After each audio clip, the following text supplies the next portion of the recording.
Bener Bu, di kualinya ada cadangan.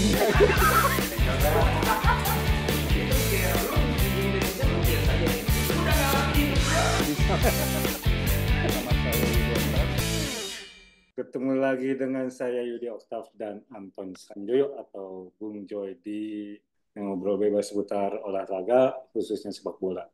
Kali ini kita akan bahas topik yang selalu hangat dalam tahun-tahun belakangan ini, yaitu soal naturalisasi. Ini Bung Joy ini kan eh, lama berkecimpung di dunia pembinaan sepak bola, walaupun beliau aslinya adalah jurnalis, tapi terlibat juga di pembinaan usia muda.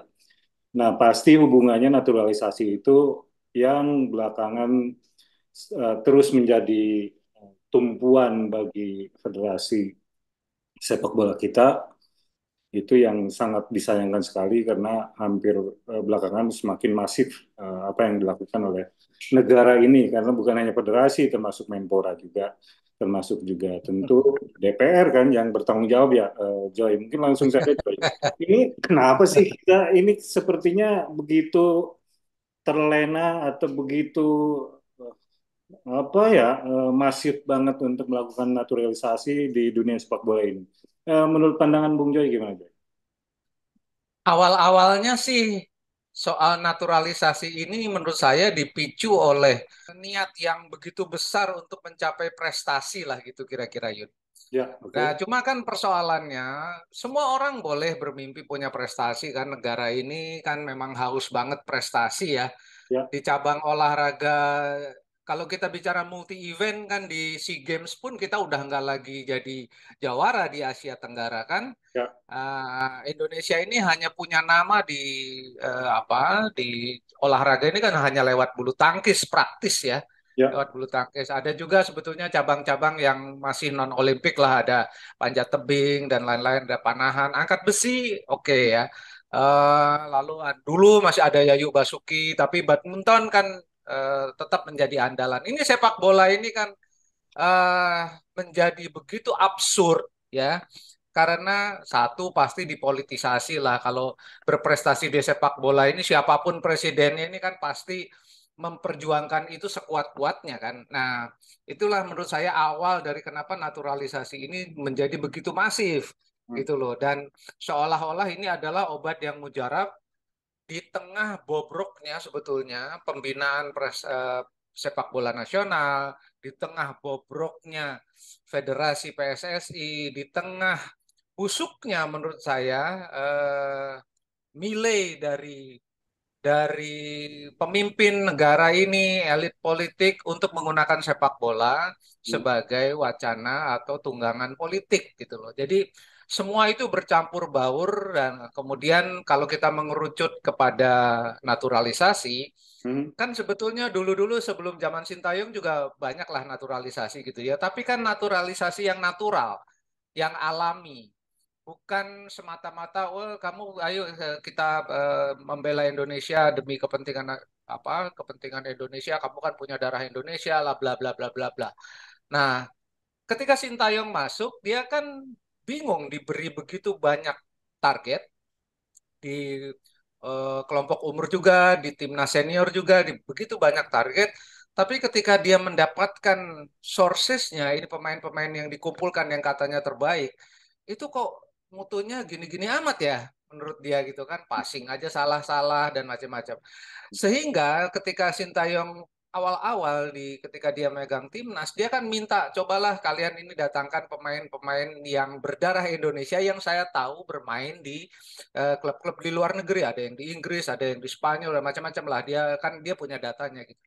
Saya pikir Yud tadinya itu dia cuma bluffing, Hmm. cuma ngegas aja supaya Indonesia ini melek gitu loh bahwa sources kalian itu untuk tim nasional itu nggak bagus gitu loh. Ya, Nah, Sintayong sendiri melakukan hal di luar naturalisasi yang menurut saya itu bolehlah. Artinya dia cukup oke di sana ya, di antaranya memotong generasi dan macam-macam. Tapi permintaan dia terhadap naturalisasi kemudian itu kan seperti gayung bersambut karena di sana kan ada Hasani, ya hmm. kan mantan teman Anda tuh di Ya, sebuah tabloid lah, ya kan dia dia kan ketika dia menjadi esko kan dia motor. Hmm. gitu loh, motor naturalisasi gitu loh. Dan menurut saya, mohon maaf, saya tidak tahu apakah ini sudah berbau bisnis atau tidak. Tetapi ketika Hasani ada di sana sebagai Esko, kan penggerak utamanya kan dia gitu loh. Ya. Gitu. Ya dia kan memang punya aksesnya keluar kan memang banyak karena dia kan kebetulan sekarang di zamannya Erick Thohir dia kan orang Erick Thohir ya Ya. kan dia tidak ada lagi di Esko tapi kan dia tetap berperan juga gitu loh. Nah, dia yang memberi banyak info lah saya yakin itu karena memang dia kan informasinya banyak. Hmm. Nah, persoalannya naturalisasi oke-oke saja. Ya, banyak negara juga melakukannya. Tetapi kalau sudah dianggap sebagai obat untuk penyembuhan prestasi Indonesia yang buruk gitu kan, ini kan menjadi kontraproduktif, menjadi tidak sesuai dengan pola pembinaan yang selama puluhan tahun sebetulnya sudah coba dilakukan tapi tidak pernah berhasil karena memang tidak ada niatnya Hmm. gitu loh. Nah, seolah-olah nih sekarang nih apalagi nih Yud, setelah Piala Asia ini kan ranking Indonesia naik nih Ya. dari berapa sih 150-an ke 140-an lah. Naiknya cukup signifikan menurut saya. Hmm. Ya, meskipun Indonesia lolos ke babak 16 besar juga kan sebetulnya juga cukup boleh dibilang lucky loser lah gitu. Ya. Tapi oke lah, apapun kan Indonesia naik peringkatnya gitu loh. Nah, ini yang kemudian menjadi, oh kan bener kan, dengan naturalisasi Indonesia punya prestasi gitu loh kira-kira. Hmm. Nah, padahal kritik-kritik saya sebetulnya pada naturalisasi itu bukan soal orang ini naturalisasi kan orang bilang naturalisasi kan punya hak, mereka punya darah Indonesia juga. Kan ada tiga yud syarat naturalisasi itu, ada yang punya darah Indonesia gitu kan sampai dengan kakek kalau tidak salah, kemudian lama bermain di Indonesia boleh dinaturalisasi dan ada satu lagi lah gitu saya kurang hafal tapi ada tiga syarat Lima tapi dan tahun. itu sah Oke. 5 tahun Saya bermain gitu. tanggapi dikit. Nah, 5 tahun. itu sih, oh Hmm. betul, itu oke-oke saja lah gitu Hmm. loh. Sepanjang itu tidak kemudian menjadi program utamanya PSSI untuk menaikkan prestasi Indonesia di level internasional. Ini kan menjadi salah kaprah. Coba kalau seandainya nih Erick Thohir bilang, oke saya melakukan naturalisasi, saya butuh untuk tim nasional Hmm. kelompok umur maupun senior, tapi saya melakukan pembinaan. Saya bikin Ya. kompetisi usia muda di sekian daerah. Akan dimulai pada tanggal sekian, berakhir tanggal sekian. Kelompok usianya 1, 2, 3, 4, 5. Gitu loh. Tapi kan ini nggak pernah ada gitu loh. Ya kan yang diomongin naturalisasi aja gitu loh. Nah ini kan jadi, menurut saya ini yang jadi absurd di PSSI ini. Dan saya nggak tahu ya apa pemain-pemain naturalisasi itu mendapatkan keistimewaan kita nggak pernah tahu. Nobody knows. Karena Hmm. memang nggak akan pernah declare itu gitu loh.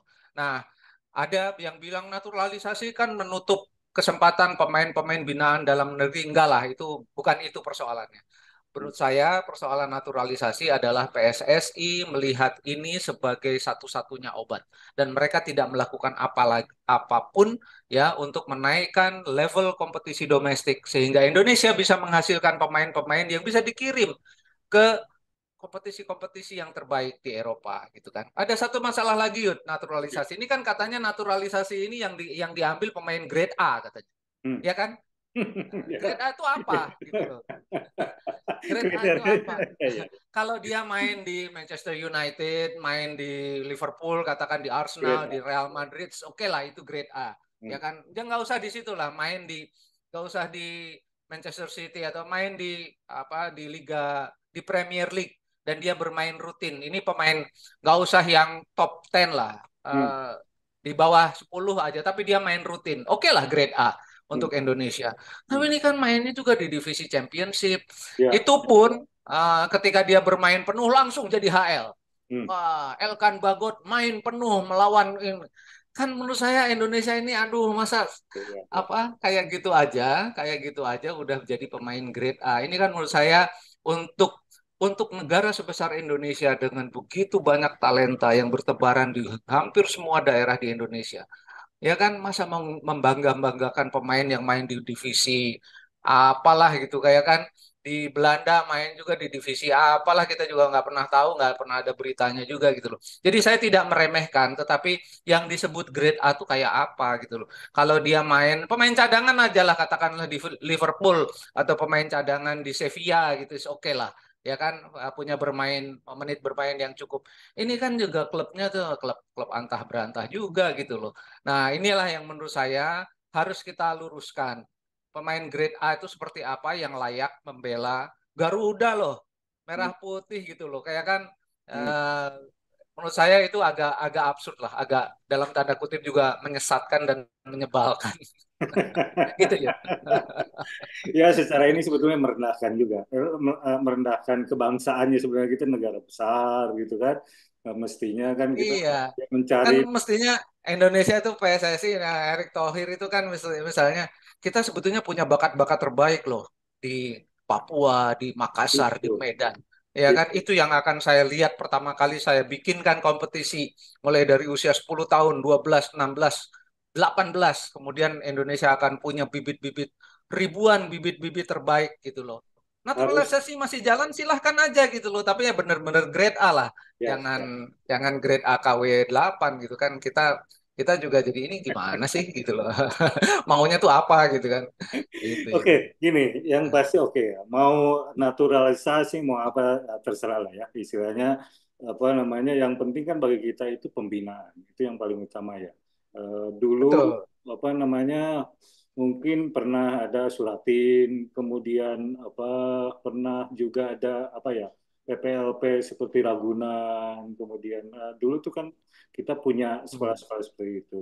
Kemudian berbagai liga, kompetisi yang digulirkan oleh apa swasta juga berjalan. Nah, dalam beberapa tahun terakhir sebetulnya ada EPA, Elite Pro Academy itu kalau nggak salah Hmm. dari Hmm. 2018 2019 itu sampai sekarang. Nah, justru kan harusnya dari situ yang betul-betul kalau menurut saya ya di godoknya betul gitu. Saya tidak melihat justru keseriusan yang betul-betul kita pahami sebagai bagian dari pembinaan, dari situ yang harusnya kita angkat untuk terus bergulir di sepak bola kita gitu. Justru malah Hmm. sekarang kan trennya atau yang rame itu adalah bagaimana mencari pemain dengan cara instan keluar gitu. Bahkan seorang pelatih nasional Sintayong katanya mau berangkat juga ke Belanda hanya untuk melihat apa orang-orang atau Ya. pemain yang mau diambil gitu. Itu menurut Joy gimana nih Joy? Apa hubungannya dengan pembinaan di lokal ini? Ya, kalau kita bicara ideal ya, youth negara-negara kuat sepak bola, Brazil, Jerman, Prancis itu kan mereka betul-betul berakar dari kompetisi-kompetisi yang tidak perlu skalanya nasional sebetulnya.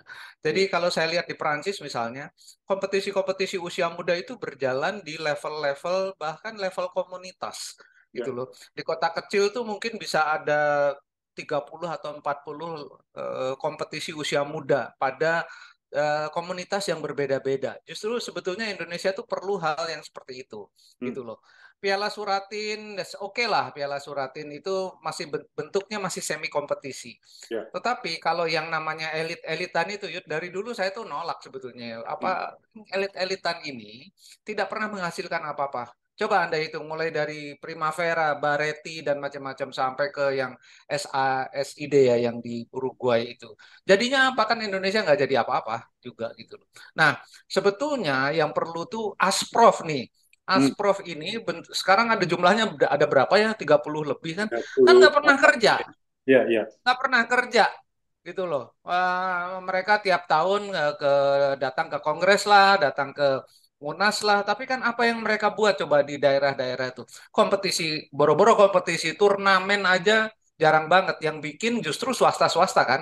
Ya. Yang saya tahu, salah satu yang Asprof yang rajin bikin kompetisi usia muda tuh Jawa Timur Hmm. gitu loh. Tapi di luar Jawa Timur kan nggak ada sebetulnya gitu loh. Nah ini ya yang dari dulu dari zaman Nurdin Halid saya bilang itu. Ini Asprof dulu namanya apa ya? Bukan Asprof. Dulu namanya apa? Microphone. Pokoknya ya lah di level provinsi itu kan tidak pernah mereka bekerja apa-apa, bangun kompetisi lah, bikin apa itu nggak ada gitu loh. Mereka tuh cuma yang rajin bikin ini yud sertifikasi pelatih. Nah, itu karena itu ada duitnya, kan Ya, mahal itu. ya, ya. Itu loh. Itu ada duitnya, sertifikasi wasit. Mereka rajin tuh bikin itu. Cuma kompetisinya nggak ada. Gitu loh. Nah, ini kan yang jadi ironis karena kemudian kan kalau kita bicara semua negara maju lah sepak bola, jangan ngomong Brasil, Prancis.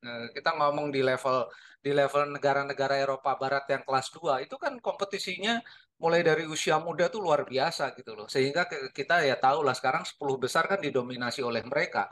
Ya kan kenapa Jepang kemudian bisa masuk menembus elit dunia juga karena kompetisinya usia mudanya berjalan.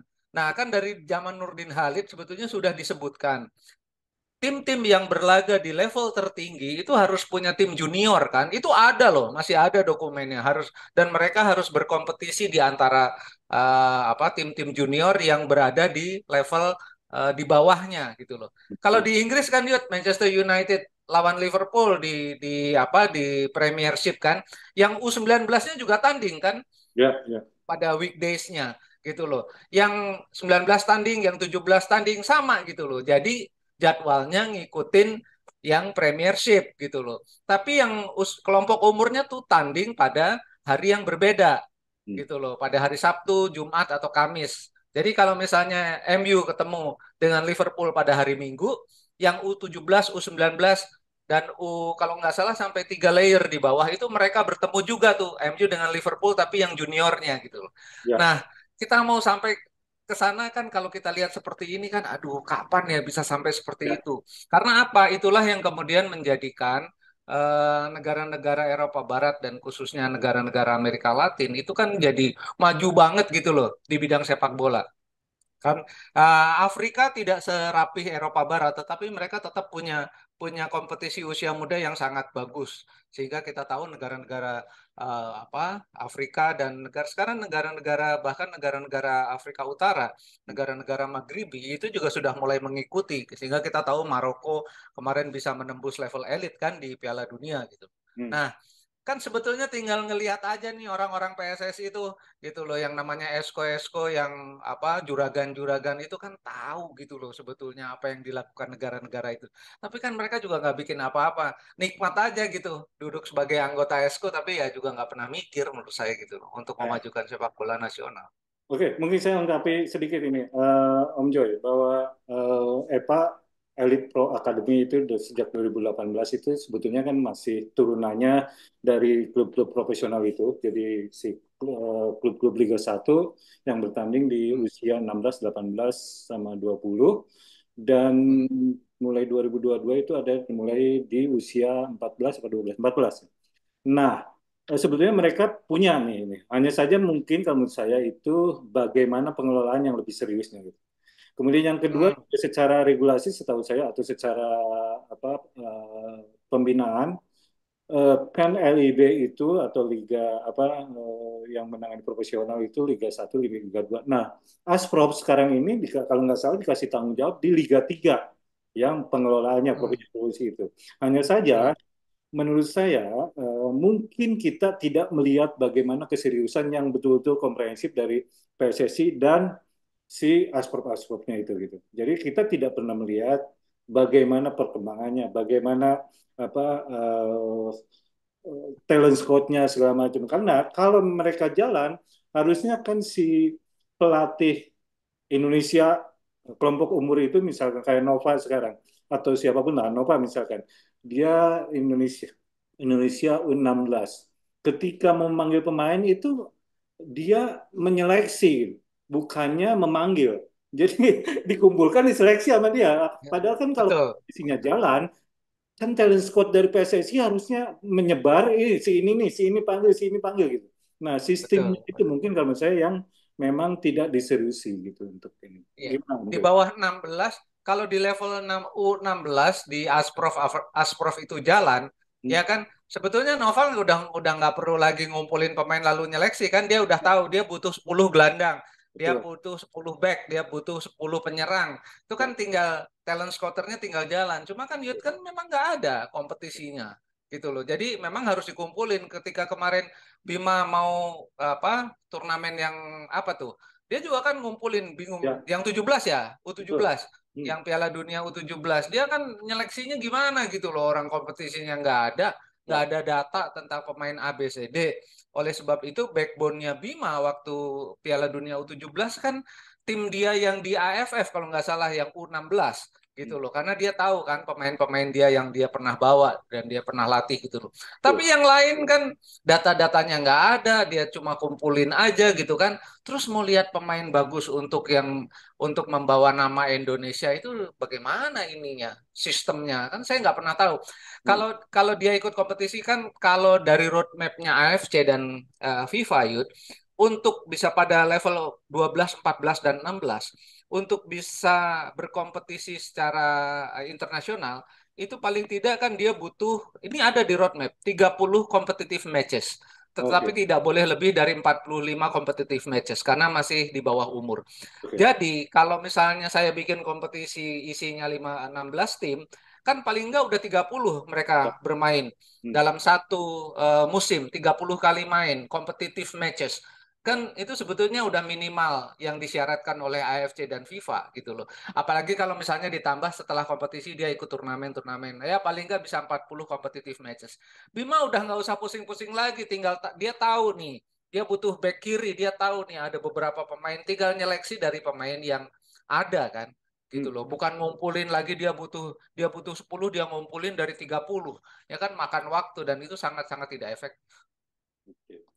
Oke, nah kalau menurut Om Joy, ke depannya gimana sih ini apa membenahi khususnya eh, di dunia pembinaan ini, termasuk asprop aja. Kalau saya sih jujur aja, kalau saya idenya atau masukannya mestinya asprop itu tidak punya suara kalau mereka tidak melakukan pembinaan misalnya itu, karena Nah, mereka itulah. Kalau mereka nggak bikin apa-apa, hilang dong suaranya. Ini mah tetap harusnya aja ya harusnya. punya suara lah, dapat uang saku juga, dapat hotel yang mewah juga, dapat macam-macam juga, privilege gitu loh. Ini yang membuat PSSI ini nggak sehat ya seperti itu. Tapi ya ke depan ya, Yud ya, kalau menurut saya Erick Thohir ini kan sebetulnya orang yang sangat prominent lah. Ya kan nggak mungkin seorang Erick Thohir Menteri BUMN itu tidak prominent. Dia pasti prominent. Dan Hmm. ketika saya bertemu langsung dengan dia, saya katakan, Pak, Anda tuh punya leadership yang bisa diandalkan untuk memimpin PSSI, tapi Anda harus direct. Ya, Hmm. Anda harus memerintahkan kepada Asprof itu untuk, lo kalau nggak bikin kompetisi usia muda nih, mulai usia 10, 12, 14, 16, seperti yang digariskan oleh AFC, ya, gua ganti lo, gua pecat lo, misalnya gitu kan. Kan dia bisa lah, nggak usah bahasanya sekasar itu, tetapi dia bisa direct sebetulnya. Dan Hmm. kompetisi usia muda di daerah-daerah harus jalan, Yud. Nggak usah 36 provinsi, nggak usah. Mungkin kita cari dulu 6 yang memang banyak menghasilkan. Papua, Hmm. Medan, ya Hmm. kan, Bandung misalnya, Jawa Tengah, Surabaya, satu lagi di Makassar atau di mana, 7 atau 8, 10. Itu harus gerak duluan karena itu adalah sumber-sumber pemain Ambon. Ya, itu harus gerak duluan, bikin kompetisi usia muda yang terbaik di Indonesia. Mulai umur 10, Yud. Kenapa saya selalu bilang mulai umur 10, 12, 14, 16? Karena itu udah diriset sama FIFA, Yud. Udah diriset puluhan tahun oleh profesor-profesor di FIFA. Ya. Sehingga menghasilkan negara-negara terbaik sekarang ada Jerman, Argentina, Brazil, Prancis, Spanyol. Itu kan dari riset semuanya, nggak asal aja dia nentuin kelompok umur itu gitu loh. Nah, itulah. Jadi misalnya tentukan 10 daerah penghasil yang selama ini menghasilkan pemain-pemain terbaik. Mereka harus putar kompetisinya. Beri mereka insentif. Ya kan kalau perlu bantu keuangannya lewat BUMN lah, BUMD semuanya bantu bikin kompetisi usia muda terbaik. Nanti akan menjadi pilot project bagi daerah-daerah lain. Kan Erick Thohir harusnya bisa merintahin kayak gitu. Masa saya yang merintah, ya kan? Kan nggak lucu gitu loh. Nah, ini menurut saya Harusnya, hal-hal seperti harusnya Anda kan ada di PSSI, harusnya biar Anda yang pakarnya gitu. Nggak mau masuk sih. eh, kan harusnya itu saya bilang loh dalam pertemuan 2 bulan setelah dia terpilih itu kan kita dipanggil tuh banyak. Yudi nggak datang kalau nggak salah Yudi dipanggil juga. Ya ada beberapa teman jurnalis ya, hampir semuanya jurnalis sih. Ngasih masukan di antaranya masukan saya itu. gitu. Perintahkan dong. Anda kan orang yang sangat prominent. Anda orang yang sangat disegani gitu loh untuk memberikan direction, untuk memberikan arah kemana PSSI itu gitu loh. Nah, ini yang tidak dilakukan oleh Erick Thohir. Sayang banget dia punya potensi untuk itu dia tidak lakukan. Oke, jadi pembinaan itu selain klub-klub profesional, ya klub-klub profesional kan harus punya berjenjang. Kalau di liga yang sudah maju termasuk Jepang itu, mereka kalau tidak pembinaan atau tim-tim mudanya tidak jalan atau tidak punya, mereka akan di ban, bahkan diturunkan di degradasi gitu, bukan karena kompetisi aja, tapi karena pembinaannya nggak jalan pun mereka bisa melakukan itu, apa, Federasi Jepang itu. Yang kedua adalah Macam-macam lah bisa dilakukan macam-macam. ya betul, itu salah satunya. Pasti klub profesional itu harus punya berjenjang. Yang kedua adalah peran dari Asprop. Asprop itu karena mereka punya privilege, punya suara kebijakan ya, bahkan mereka itu. Hmm, Tetapi semestinya mereka berperan jauh lebih aktif daripada yang sekarang terjadi gitu. Artinya bahkan betul. kalau menurut saya, tadi saya singgung sedikit, mestinya mereka itu tidak punya suara kalau mereka tidak punya uh, pembinaan. Artinya Kegiatan. pembinaan mereka tidak jalan, harusnya itu Hmm. salah satunya yang mungkin mestinya bisa dilakukan oleh PSSI gitu. Karena Asprop ini kan punya suara yang sangat dominan ya, Joy. Hampir sepertiga suara PSSI itu di Asprop. Betul, dalam pemilihan kan dia suaranya dominan. Yang lain kan klub ya. Kalau klub kan Liga 1 semuanya, Hmm. Liga 2 nggak semua juga Ya, gitu. Lalu ada asosiasi-asosiasi. Jadi sebetulnya secara politis tuh mereka kan paling kuat gitu loh. ya. Nah, karena paling kuat itulah sebetulnya juga mereka harusnya punya akses yang paling bagus kan untuk bikin kompetisi gitu loh. Yang namanya Asprof itu kan semua mereka kuasai, mulai dari wasit lah, semua mereka kuasai. Kalau mau bikin apapun kan harus minta izin Asprof, paling nggak harus di-approve gitu loh.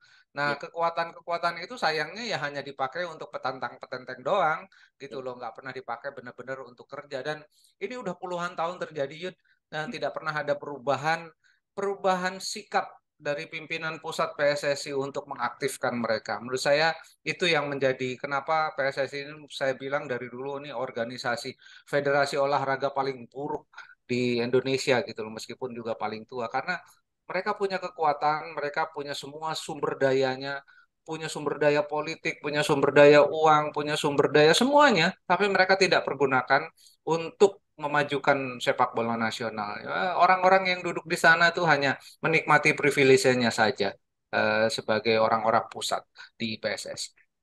Oke, kita sangat rindu tentunya ya, Joyce, dengan pemain-pemain yang ada di pelosok gitu, di Hmm, Papua, Tulehu dan betul. lain-lain gitu. Artinya bahwa saya yakin bahwa kita tuh punya talenta-talenta yang di pelosok-pelosok itu yang mestinya bisa di. Bukan cuma punya Yud, banyak banget melimpah ruah Nah, talenta-talenta kita itu, tapi ya cuma jadi talenta, bibit terbaik kalau kita nggak tanam di tanah terbaik.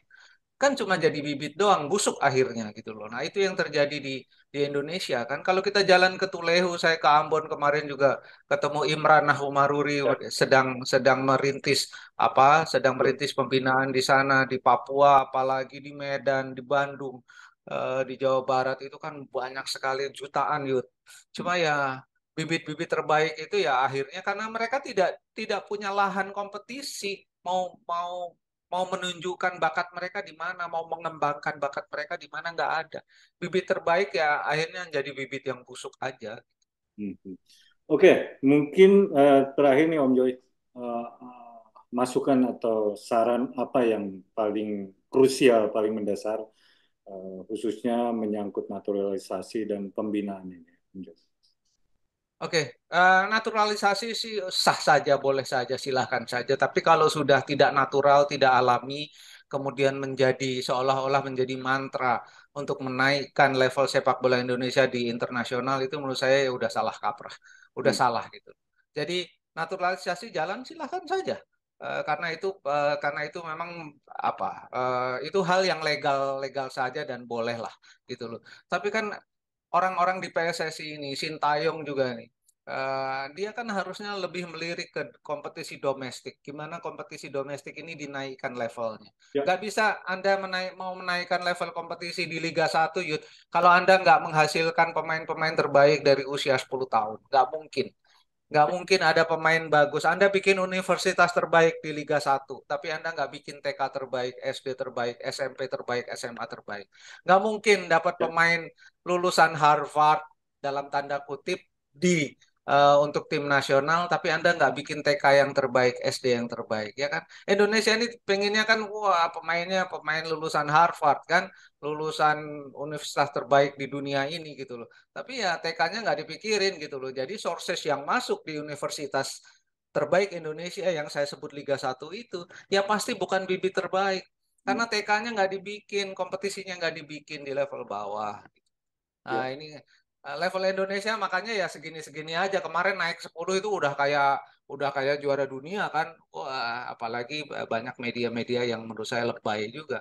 Itu loh, masih level 140-an aja kayaknya udah jadi juara dunia. Nah, ini ya apa iklim toksik ini juga yang harus kita ingatkan. Jangan jangan terus meracuni apa media-media pandit-pandit itu terus meracuni apa iklim sepak bola nasional kita menjadi tidak tidak lebih baik pada akhir.